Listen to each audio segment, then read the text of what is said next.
Hello and welcome to another episode of Other Record Labels. I'm your host, Scott Orr. We talk about the art and culture of running an indie record label.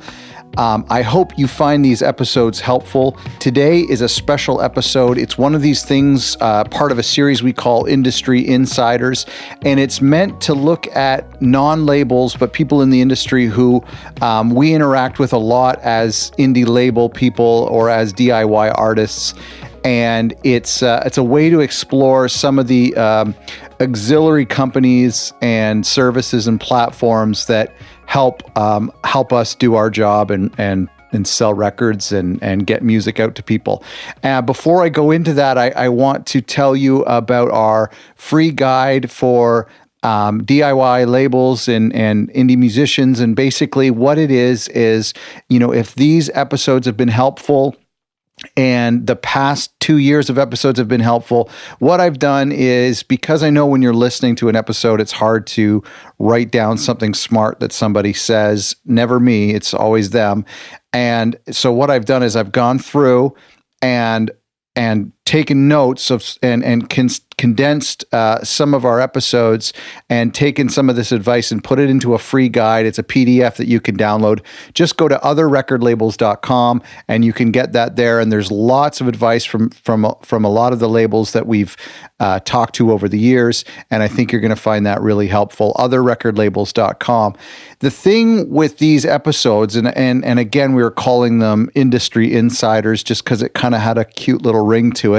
It's a bonus episode, but I think that in the past, I've found it helpful personally just to talk to some of these companies and some of these influencers that I've interviewed that will help us do our job a little bit better. And today we're talking with Andrew Jervis of Bandcamp. Andrew is the chief curator at Bandcamp. He's a pretty important dude over there. Bandcamp, and I talk about this a little bit with Andrew, but Bandcamp is so special because if you're running an indie label today in 2019 or 2020 or whenever you're listening to this, Bandcamp is an incredibly important platform. In fact, it's probably one of the first things you do when you're starting a label is open up a Bandcamp account. If you're not familiar with Bandcamp, go to bandcamp.com and check it out. It's obviously this free distribution platform. And I remember them as one of the one of the first ways to sell an MP3, because I remember back in 2010 and 2009, when I was getting started, I was looking for a way to sell digital products, and it wasn't as common as it is today. So finding Bandcamp was a dream come true, and obviously they've become something so special over the years with their Bandcamp Weekly and their editorial on their website, the way they feature albums. I absolutely love them. I know that the labels we interview love them. I know that our listeners love them. This is such a special day to talk with Bandcamp. I hope you enjoy this episode. I want to say, and I'm going to pump your tires here for a little bit, I'm so excited. I'm so blessed to have you on the show because Bandcamp has played such a critical role for my label, not just the platform, but the opportunities and exposure that even you yourself have provided some of our releases. And on this show, I mean, it's crazy, but not an episode goes by where the label we're talking to doesn't take a few seconds to praise Bandcamp. I think we all love that ethos and personality behind the brand. So thank you so much for doing this. I'm so excited to chat with you today. Oh, cool. Well, I appreciate the opportunity, and we wouldn't be having this conversation if you weren't putting out such good music. Thank you. Well, it's I'm going through this yesterday and just kind of thinking through some of the things I wanted to chat with you about. It's just so heartwarming to think about the history that I've had, and I know that our listeners and the labels we talk to have had such a history with Bandcamp. Everybody says such great things, and it was just so nice to think back on how long it's been a part of my life and my label's life. It's so cool. It's post your MySpace time. That's right. Well, and I don't want to go off track, but yeah, I remember when I stumbled upon Bandcamp, and it was in the Sufjan Stevens All Delighted People era. That was the first time I think I navigated to Bandcamp because he released his record exclusively through Bandcamp for a few days back in 2010, I think. And at the time, it was pretty difficult to find a platform that would allow you to sell digital products.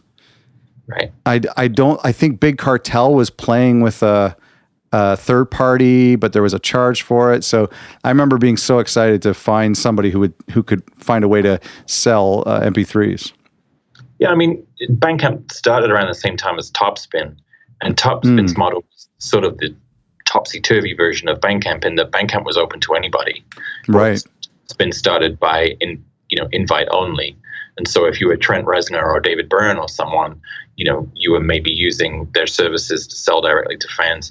Whereas, Bandcamp started when Ethan, who founded the site with Sean, decided to buy a record from a local band, and that purchase went sideways. When trying to use the band's newfangled website and not getting anything, and then days or possibly weeks later winding up on a phone with a member of the band, sending him a file, a folder, and it's a bunch of files, and all the song titles are called something like track 1, track 2, track 1. There's got to be a better way, Yes.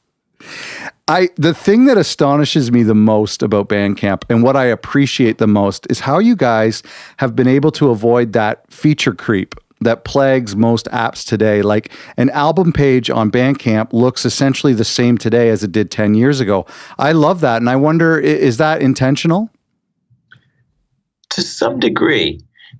Bandcamp's definitely a small company in comparison to some of the other music businesses out there. We're still less than 70 people, which means that by nature, we can only do a few features at a time or per year or whatever it is. Might as well get them right. So I think that served us well. Taking our time, doing things methodically, making sure this is right for the artist, right for the fan, right for the label. It's important. We don't, Bandcamp's lucky in that we've been profitable since 2012. Wow. So we don't act in the same way that a lot of, startups do. We don't burn through money as fast as we can and ramp up numbers of people working here just to show that we can do that. It's way more important to us to put the music first and treat it as art, and treat it with the red carpet that needs to be put out for it, and do things the right way. And therefore, by nature, some parts of Bandcamp may look like they've looked like that forever. It doesn't mean that those things won't eventually evolve, but hopefully they'll evolve with maybe a little more thought and care than perhaps if we were just trying to ramp things up and get ourselves ready for IPO or sale or something. Yeah. Those are not determining forces behind the decisions that we make at Bandcamp. And I mean, I can see that, and it's so evident that tortoise and the hare type of thing, where Bandcamp has moved slow and steady, and there's something very modest about it. And I think you could be totally indulgent, and I mean, I would buy a Bandcamp Frisbee if you go down that road. But it's I appreciate it, and it's very welcome in amongst some of these other services. Cool. Sorry, excuse me. I'm just writing down the idea of Bandcamp Frisbee. Yeah, go ahead. I'll take some points on that. How long have you been at Bandcamp? That's a great question. I think about 7 or so years. Okay. 7 maybe. Yeah, I forget. Something around those. I was employee number 13. Really? Okay, that's nice. That lucky number. So, can you tell me, because I kind of forget or I don't know, but like I said, and I talked to John Beeler from Asthmatic about this, which was really interesting to hear his perspective on why Bandcamp was the distributor to premiere the first Sufjan record after Illinois. But that was the first time that I ever heard about Bandcamp, and I thought it was kind of cool. That was 2010. How far before that does Bandcamp go? Bandcamp's 10 years old, so not too much further. Maybe 10 and a half at this point. But no way. Yeah, I think it's 2008 is the start date. Wow. Okay. Yeah, that's really cool. Yeah, somewhere between 10 and 11 years. I want to talk. Okay, so your role is so you came on fairly early on. When did you kind of move into the more curation role? Well, sort of immediately. My job was a hodgepodge of different things because we were so small. It's grown to probably be a bit more defined. So when I was brought on, I was asked to bring some editorial to the homepage because the homepage was really just an information page for artists. There was a Twitter feed up there, the occasional story or anecdote, or maybe a note about a new feature, but there was no editorial. Also, I was tasked with bringing in labels and artists, right? Dominantly labels, and getting them ready for when we launched label accounts. Yes. What is the third thing? So that's funny. So editorial, artists and labels. I swear there was something else, but anyway. So and doing the Bandcamp Weekly, of course. Right. So I still do the Bandcamp Weekly. We've done some 350 or so episodes. Yeah. It's a show it goes up every Tuesday on the homepage and in the app, and it's 90 minutes of me picking through Bandcamp and talking to artists and I like and playing their music. So I'm really glad that I get to do that. I used to do a radio show here in San Francisco for 14, 15 or so years, and to be able to continue that is something scratches really that itch for you. Yeah, exactly. I just love sharing the music. I still have a big hand. Well,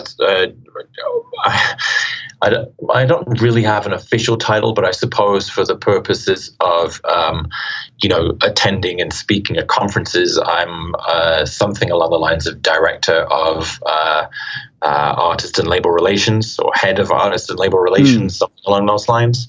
There are over 6,500 labels using Bandcamp at this point. Wow. And since we launched label accounts a few years ago, those have grown to represent maybe a third of the business on the site. Wow. Which is interesting because it means that the rest of the business is still purely independent artists, which is kind of cool. But obviously, that's a lot of labels. I no longer I'm in charge of the editorial, which is a good thing because my head would have exploded and it wouldn't have been anywhere near as good as it is now. Obviously, we have the Bandcamp Daily team led by J. Edward Keyes in our Brooklyn office. So they predominantly handle the editorial, but as the labels team and labels and artists team, we often, liaise with the editorial team, let them know what we see coming, let them know who's coming to the site for the first time. And so, sort of a collaborative effort, but I no longer have as heavy a hand as I used to in that. Let me go off on this rant for a second here, but I know in the past couple of years or so that independent artists and independent labels are suggested to send their new releases to editorial at bandcamp.com. Is that correct? Yeah. And you get a nice little auto response that says we've received it. How does that process work? Can you kind of demystify that for a little bit for us? As much as I know that J. Edward and the crew at the Daily are the most passionate people about new music that I know. I know that he listens to pretty much absolutely everything that crosses his desk, which is incredible. And if you were to call in at his apartment on any given evening, I guarantee you he's not there. He's at a show or maybe a series of shows. So they just troll through as much as they can. And, obviously, we can't cover everything. It's not physically possible. But what the Daily has made a point to do is to not cover what everybody else is covering. Oh, for sure. Just to cover things that we like. Obviously, for a long time, it was sort of a sport to, spur people's releases and say how much you didn't like them as much as, those releases that you did. There's too much good music out there. And so Bandcamp's focus has always been on, do we like it? Great. Let's write about it. And so we've been lucky in that we don't have advertisers, we don't have sponsors, we don't have anybody that we need to talk back to about, ad click rate or any of that kind of stuff.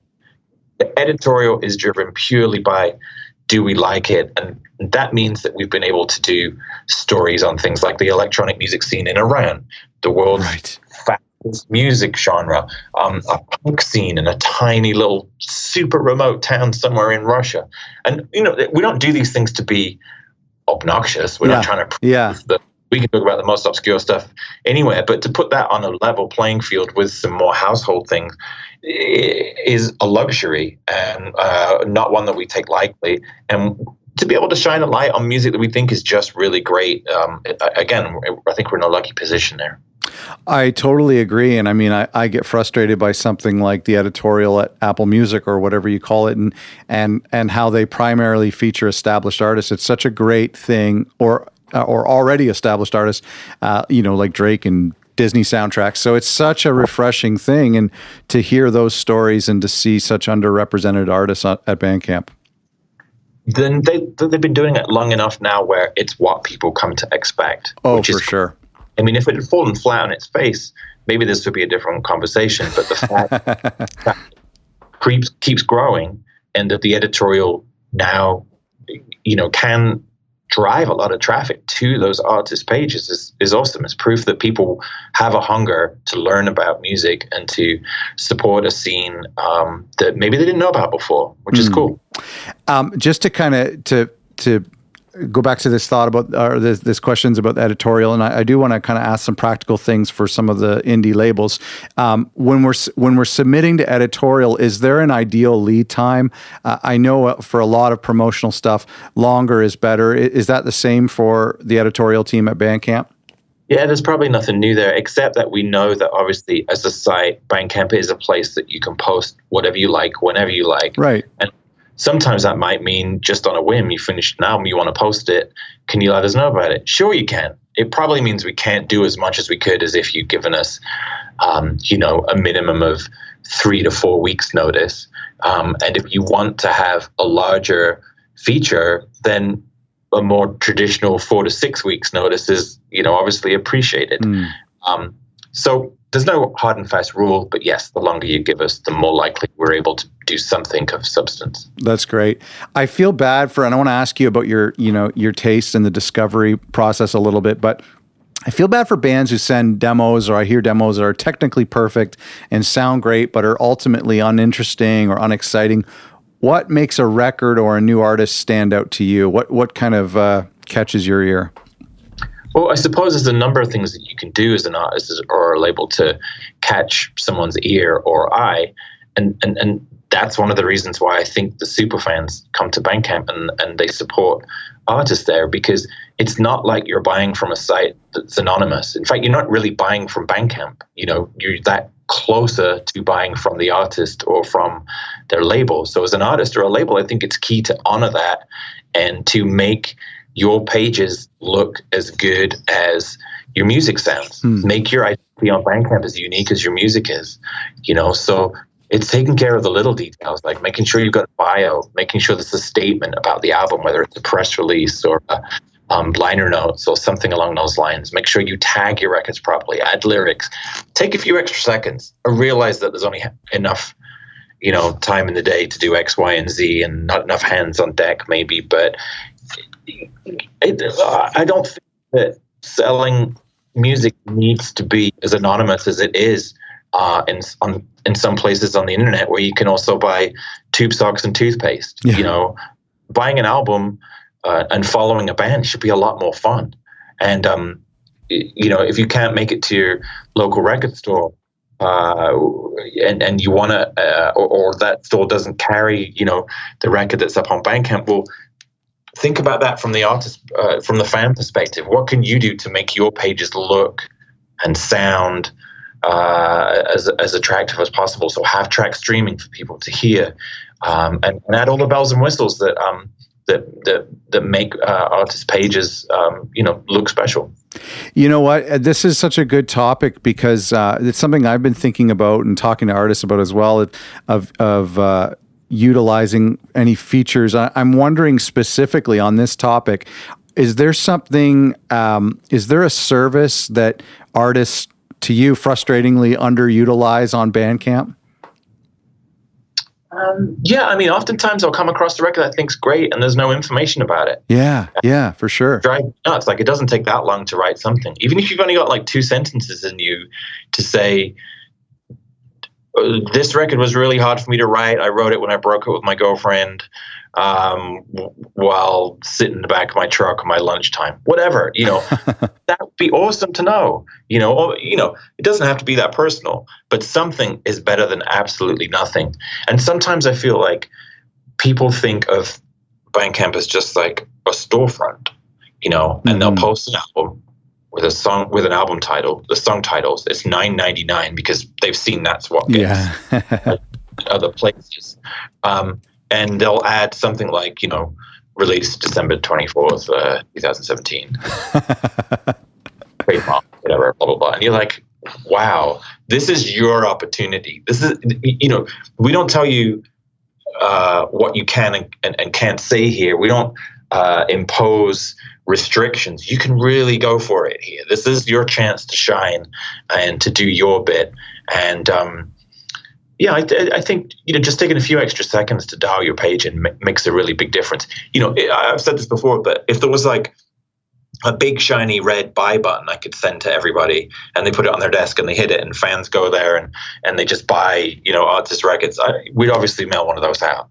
But we can see the data, and we know that by taking care of the little details, those have each one has an incremental effect. Maybe it's 2% here, maybe it's 5% there. Yes. For a fact that, not having a streaming track when you announce your record is going to diminish your sales by at least 20%. Wow. Maybe more, depending on what it is. So, take advantage of the fact that you can dial your pages in and make them look unique. And bear in mind that Bandcamp is what makes Bandcamp really tick is that it's viral. It's a community whereby I might buy a record, and then the 4,000 or 5,000 fans following me will get to know that I bought that record. So what do they then go and do? Well, maybe some of those folks will go buy it, and then the fans following them maybe they'll buy it, and it could snowball. But if your efforts are so low that your page is very interesting and you don't have any info, and I'm the only person who knows that your record is great, then you can stymie that whole snowball effect, that whole viral nature to the site. So, make your music available for people to hear, make your pages look as good as they can sound, add all the tiny little bells and whistles that you can on Bandcamp, like your bio, your album description, a good photo of the band, great photos of your merch, because over half of what people buy on Bandcamp at this point is physical. Wow. Predominantly, obviously, vinyl. But over half of fans' purchases at this point are for physical goods. So I could see that. Make sure you take a great picture of that cassette or Yes. the vinyl sticking out of the sleeve. Like, show people what you've really got. That is definitely another thing that occasionally I'm like, why'd you do that? Don't just read. Yeah. We even have templates now that you can use, because I know that sometimes you announce a record and you're still waiting for the vinyl. Yes. Yeah. Mm-hmm. So we've got templates you can use that approximate what that vinyl looks like. Go ahead and put one to use. Because again, what'll end up happening is if I buy your vinyl, a picture of that vinyl appears in my collection. So other fans can see, oh, whoa, this vinyl, that looks cool. And they can see who bought it, they can see what I wrote about it, all that kind of stuff. I basically become like a little advertising node for that piece of vinyl. Plus, Bandcamp has lots of ways that they help, promote merch just by the fact that you posted a really good picture. So we have newsletters that go out to hundreds of thousands of fans every week. We have genre hub pages these days. So if you go to like bandcamp.com/electronic, you'll see that there's a whole bunch of music that falls into the electronic tag that's curated there partly by editorial. There are genre-defining releases. There's releases that have been recommended by artists, and there's merch. And we include, merch where there's really good photos. So, it's just taking a little extra care, because at the end of that care is going to result in fans opening their wallets. There's so many great points in here, and I love it. And to add to your last point, this happened in 2012, and I discovered an artist who we ended up signing, re-releasing the record, and to date, it's one of my favorite records of all time. An artist from Utah called J.P. Haney, and the album was called The Sand. And Bandcamp used to have a blog that I don't know if they still operate in the same feed, but it was just a basic blog, and occasionally they would showcase beautiful albums, just great artwork. And JP had done these incredible photo shoots of his multicolored vinyl, and I was just taken by the artwork and the presentation, and reached out to him based alone on the product shots of the vinyl. Right. Well, I suppose replacing a blog that can only show, X, we now have all these other ways that you can just that piece of vinyl. Instagram for I mean, Instagram wasn't even around back then, but that was, I see that all the time now. Great artwork on Bandcamp's Instagram. Yeah, there's Instagram, and then also just the fact that we, like I said, we send out these newsletters to folks, hundreds of thousands of fans every week who've signed up for a newsletter based on the genre. We'll send out, and it recommends a number of releases. It recommends some related editorial. It'll have pictures of good-looking merch. You can search via, vinyl or format or whatever you want via the homepage. So if you want indie music on cassette from Brooklyn, I didn't know that. I didn't know you could subscribe to that. Oh, sure, yeah. That's great. If you want Detroit techno on vinyl, you can dial it in so that we show you what's available. And we want Bandcamp to be this great giant record store in the sky that's full of people whose music taste you really dig and you can lean on to discover something new, Well, and it's, I love that again, there's so much great stuff here. I love that because sometimes, and this goes back to something when I interviewed Sean at 6131 Records, I think it was Sean, and he was telling me about how he discovered Julian Baker. I don't know if you know this story, but he discovered Julian Baker's debut, The Sprained Ankle. She had self-released it on Bandcamp, and he was just kind of deep diving one day, found this record. It was sort of unfinished. It had been released like in December or something, and nobody had really heard it. And the story kind of exploded from there. But that has stuck with me so much. And now I try to I spend at least once a month, I try to deep dive into some tags and look for some obscure releases that were just released. So that's so cool that you can kind of subscribe to a couple things and hopefully be the first to hear something new. Well, not only that, but putting your Bandcamp account to use as a fan by following as many other artists and labels and fans, music taste you like. I still, it's my job to be bringing in as many artists and labels as possible, but I can't stay on top of everything. And each week I'm turned on to music by fans who just have, a slightly different take on things than I do. And I'm like, oh, wait a minute, that is really cool. And I'll find that stuff in my feed. The music feed is really this great roll up of all of the activity of all the folks that you're following, whether it's the artists and labels you're obsessed with or music fans that you've kind of bumped into where your taste has this sort of interesting intersection. You don't, on Bandcamp, while it's social and while the social side, the community, the viral side drives about a third of the sale on the site, you don't follow people just because. I don't follow people in the way that, my kid might follow someone on Facebook because they posted a cat picture. Yeah. Or you don't follow people because they've got great design and so Instagram, that might be what you do. Right. Bandcamp, you follow people purely because you share something with their music taste and they open their wallet and they supported a band and you're like, wow, that's cool. I like that band too. And therefore your music feed becomes this rich source of music news for you.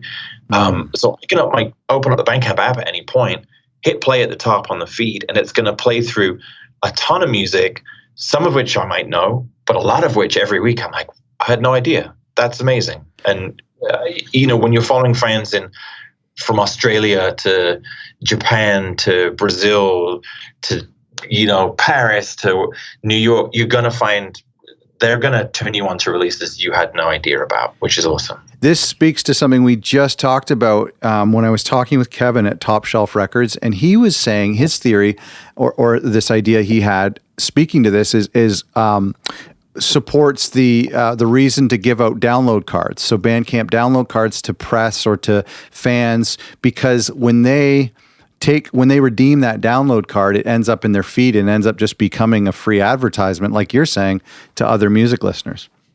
Oh, sure. Yeah, definitely. That's so cool. Anytime a fan buys something, it's like it's the beginning. It can be the beginning of an avalanche. Yeah, you're right. That's a good point. Other folks react to that. If you just think about the flow of events that happens when an album announcement is made, and if you sit there and think about that for a second, that should guide you in as an artist or a label as to how you should dial your pages in and have a track streaming for people to hear, because it's really the biggest the biggest bang for your buck on Bandcamp is that first initial announcement that there's a new record, because that tells all of your fans. Yeah. And then your Uber fans are going to immediately go and buy, and then your record is going to appear in their collections, and the fans who are following those fans will be notified about that, and it just continues. And that's why if you have all your ducks in a row to begin with, you stand the best chance of infiltrating the community in the best possible way, just by fans turning other fans onto something really great that they want to share and want to talk about. I love this thought of the ducks in a row and utilizing the stuff on your Bandcamp page, because I've never, as a music fan, I've never gone to a Bandcamp page and thought that's too much information. You know what I mean? I've never gone there and don't tell me about the recording process. Don't tell me who produced that. It's always the opposite. It's always like, where was this recorded? Who mixed this? Well, I think a lot of people make the mistake of thinking that it's literally just, this is where I paste. This is where I paste as little information as possible and just post the album and that's it. And it's sort of like a little storefront. And it's so much more than that. And they're a great example. Like I was just looking at the Ariel Pink pages that Mexican Summer have been working on for those reissues that they're doing of his. Those pages look amazing. Like, how would you not be instantly drawn into that? It looks fantastic. And you have the opportunity there. The template is very basic, but you can stretch it very far. Right. Speaking about one of the services that I think are really, really interesting is the option for fans to pay more. That I've heard some ridiculous stats about how many people do that, and I've seen it for me when I do a new release. It's especially with a full length for an older artist or whatnot. The numbers are incredible. I mean, I would say it's easily over half, probably closer to 75% of people who actually pay more. Talk to me a little bit about that and what that says about the fans. Well, you're right. It is actually over half of the time when people have the or pay more option in play, people will take advantage of it over half the time. So, which is great, right? Now, there's some caveats. If you have a 7-track album and you're charging $16 for it, you probably, you're pushing it a little bit there. I was hoping that people leave a little extra tip in the jar. You should give them the option to pay less. But, I think there's a sweet spot, and I would never tell people what I think they should charge for their records. That's not my place. It's your music. It's your blood, sweat, and tears. But if you've got a 10-track album and you can go anywhere in that $7 to $10 range, you're more likely to have people pay more. Right. And I can't guarantee that they will or what they'll pay, but we see people every day paying 3-figure numbers for a $10 album. But when it first started happening, we're like, wait a minute, did someone just put the decimal point in the wrong place?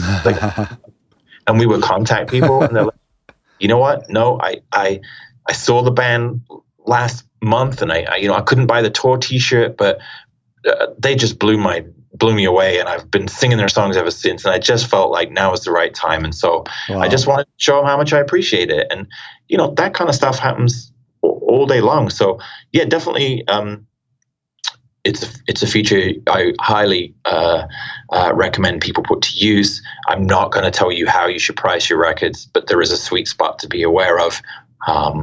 It's wonderful to see people doing it. I think that sweet spot, if I remember correctly, might be talked about a little bit in like the setup instructions or the frequently asked questions on the site. Yeah. And I've seen it, if I do a $7 full length, a lot of people will do $8, which is nice. And then somebody will do $50. It's just, somebody's aunt. And it's not restricted to, it's funny you make the comment about the ant, because what I was going to say is it's not restricted to like a small band and, mom steps in and puts down 25. We see this happening for like Tom York. Really? Radiohead, or, I mean, obviously that recent Radiohead release was charity, so you somewhat expect it. Right. If you look at whether it's the small band to the large band, the percentage that people spend over the asking price is phenomenal. When speaking of that Radiohead release, I feel like a little bit of pride whenever a big artist release something on Bandcamp. It's like them coming over to to a local pub or something. But when that mini discs release came out and they put it on Bandcamp, that was such a cool thing. I went to the homepage and it was just bam, bam, bam right there. It was every release was that mini disc. So cool. Yeah, they sure they made a lot of money for that charity, which is great. Let's talk about, as we're talking about services, I want to ask you a little bit about Bandcamp for labels, because that's a little bit of your focus, and I want to ask you how we can be utilizing that. I remember a few years ago when the label option was launched and a few big labels came on. I think Epitaph was one that I remember and thought, well, that was a big deal. Can you talk to me a bit about Bandcamp as a platform for labels and maybe differently what labels should be doing to utilize? Yeah, I mean, to some degree, it's the same sort of best practices. Okay.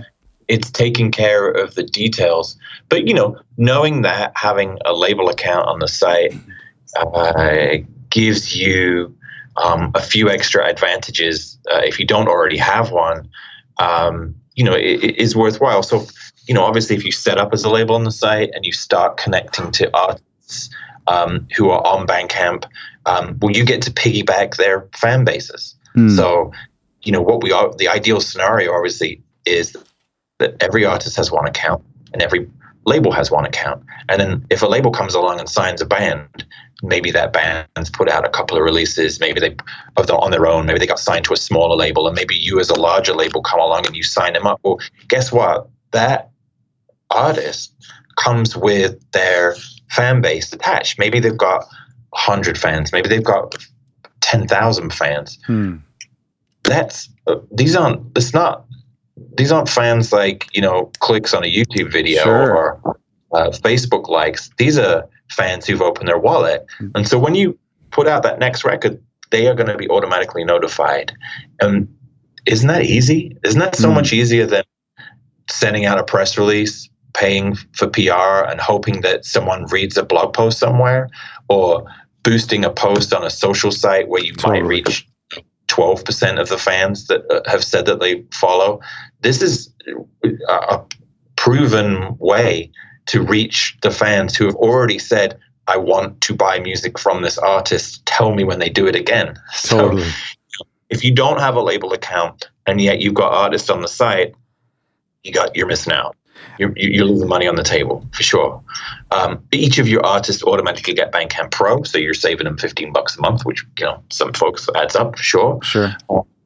And hopefully, a lot of the features that we've built for labels, we've made recent changes to accounting so that it's totally industry standard.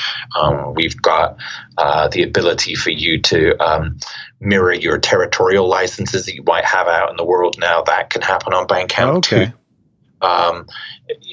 Everything is unified under one account, so it's easy to kind of bounce between different artists and see how things are doing. You're building a following for both the label and your artist that you get to tap into at any point. You walk away with a lot more fan data than you would if you were just selling stuff, via other music sites. So I think there are lots of advantages. A lot of them apply to both artists and labels, but there's definitely some efficiencies and some the ability to kind of grow a fan base quickly and tap into existing fan base, I think, is pretty key as a label. You know what I was thinking just earlier today, and there's no way for me to validate this, but I was just thinking how much Bandcamp, and even just how simple it is to create a label account or to act as a label on Bandcamp. I wonder how much that has inspired people to start to start a label in the past 5 to 10 years. And again, there's no way of knowing, but I just think because that barrier for entry 15 years ago, if I start a label, how am I going to get people music? I can't get into record stores. I don't know how to sell digital downloads. Even 15 years ago, getting music on iTunes was pretty arduous. And so I think that now that we know we have a distribution platform for physical and for digital products, I wonder how many labels that has inspired to be created. Yeah. Well, I mean, one of the other things that we hear a lot is that they're amazed by where their fans have popped up. So, a few years ago, I couldn't stop talking about music from Melbourne. There seemed to be so much music coming out of Melbourne, Australia. And we were, I was interviewing folks, we're featuring bands, and then more and more joining the site. And what those folks are telling us was, hey, it used to be that we could make a living playing in Melbourne. And we've got really great radio here. We got good support for local music, and that's cool. But now, because over half of the sales on Bandcamp are cross-border, we've got fans in Tokyo, we've got fans in Paris, we've got fans in Brooklyn.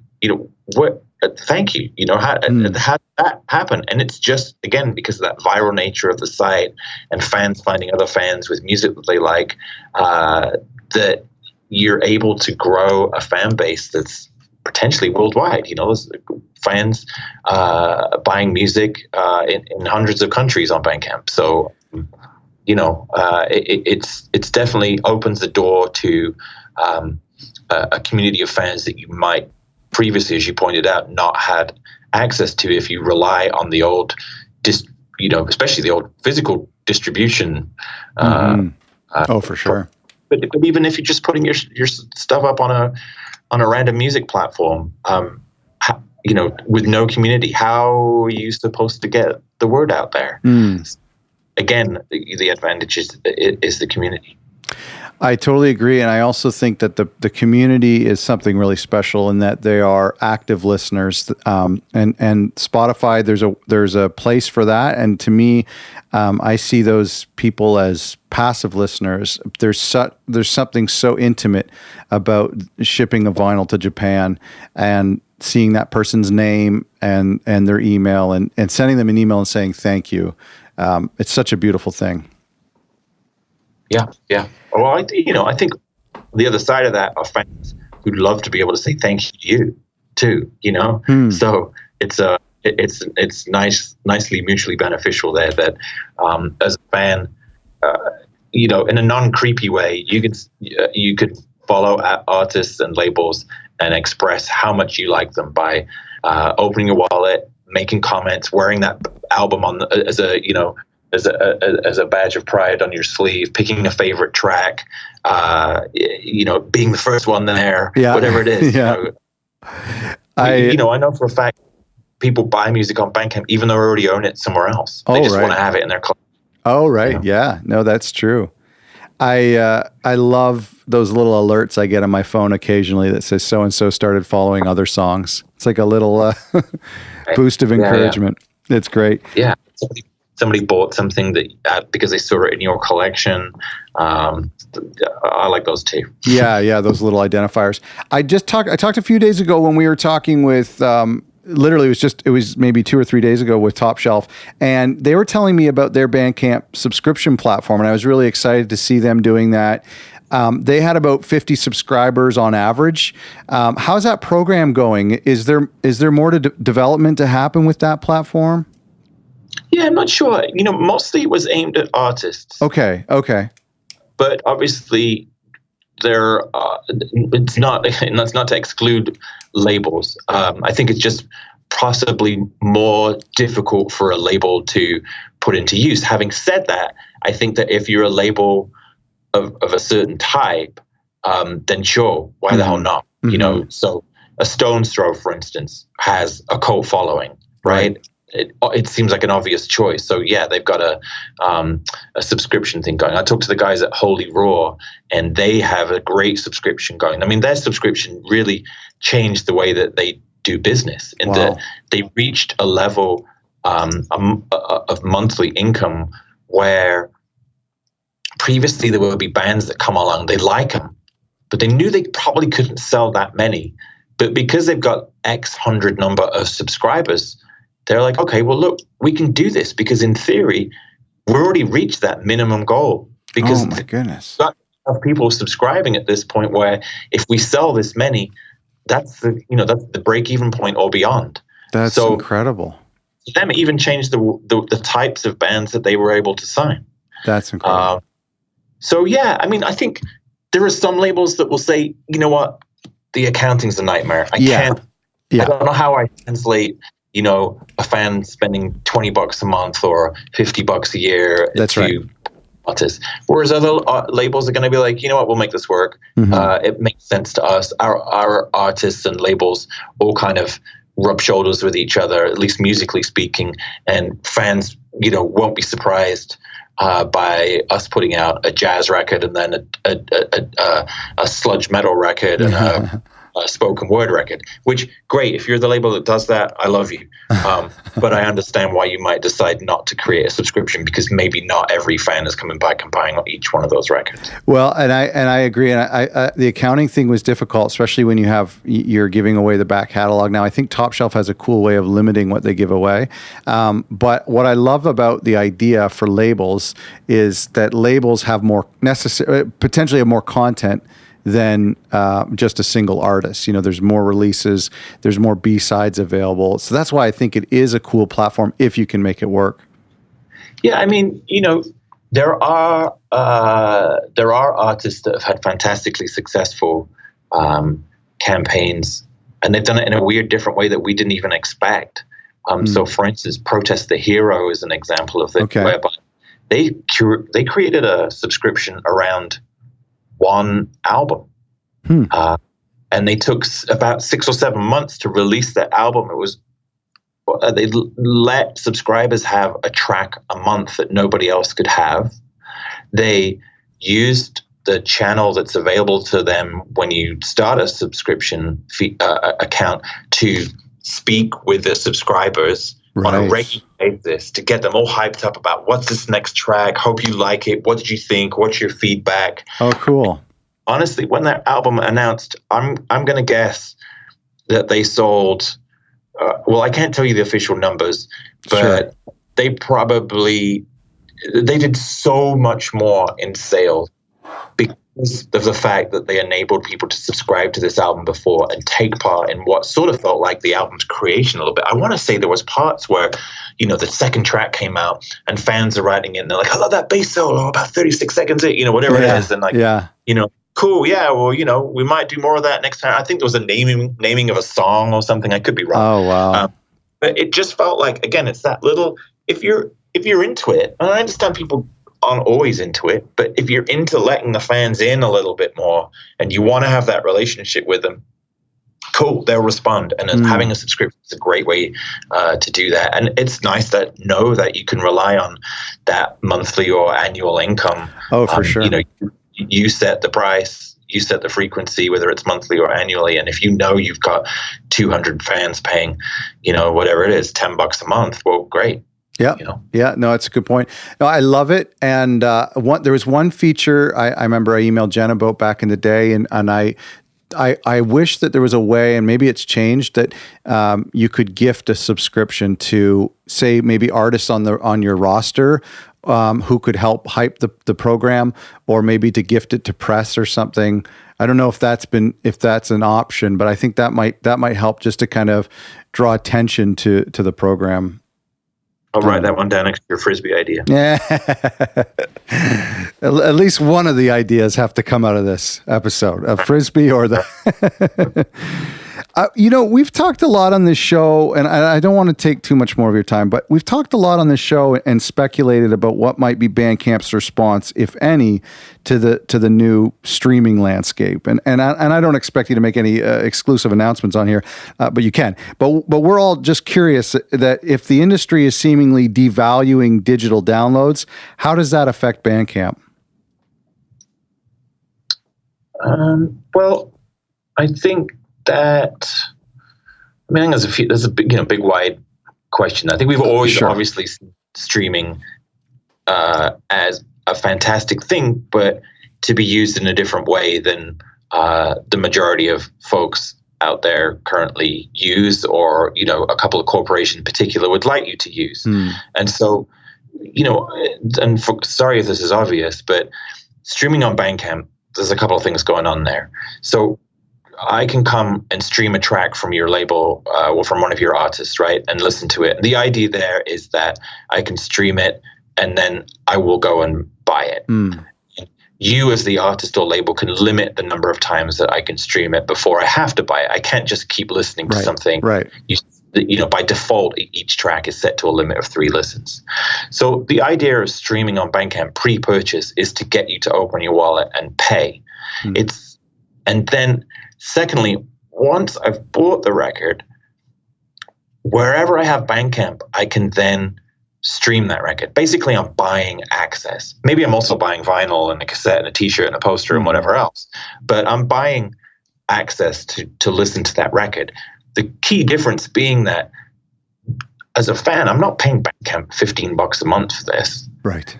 I'm paying you, the artist or the label, what you wanted for that purchase, for the right to be able to listen to it in the way that I want, which is really no different if you think about it than walking into a store in the old days and, buying a tape or a CD or a record, taking it home. And guess what? You can listen to it anywhere you have a record player, cassette player, or a CD player.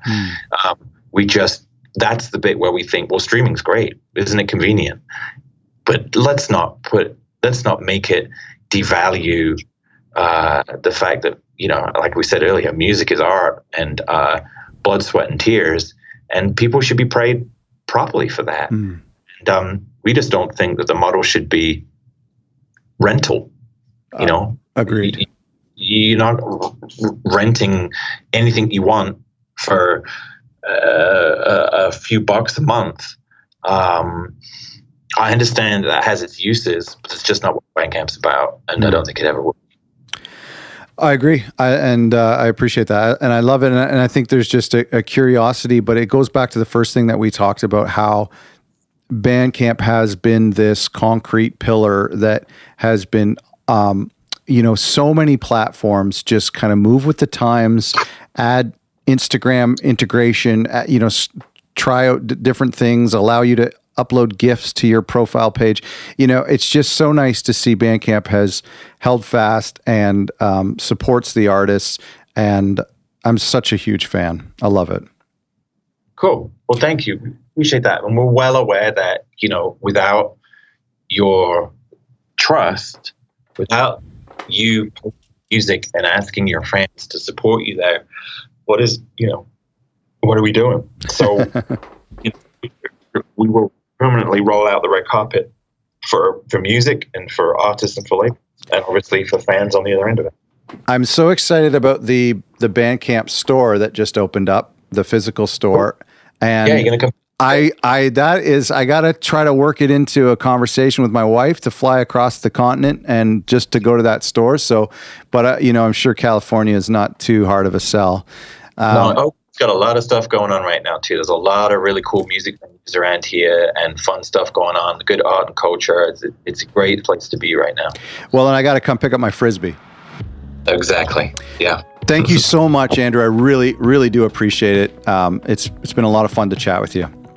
You're welcome, Scott. Thanks for asking all the questions. Appreciate it. Thank you, everyone, for listening. Bandcamp is so special to me. It's so great to hear a voice from someone from Bandcamp and to realize they are a humble company and they are here to support us and to support indie artists. I love that. If you have any questions, you can send them to me at podcast@otherrecordlabels.com, and I'll try to dig a little bit deeper into the Bandcamp world. We're going to do a follow-up episode on the topic of Bandcamp and best practices at Bandcamp next week, so make sure you tune into that. To find more helpful tips for indie artists and for DIY labels, go to otherrecordlabels.com and download our free guide. And remember, if you haven't already, when you have a new release coming up, make sure you send it to editorial@bandcamp.com so their team over there can hear your new release. Thanks again for listening. I really appreciate it.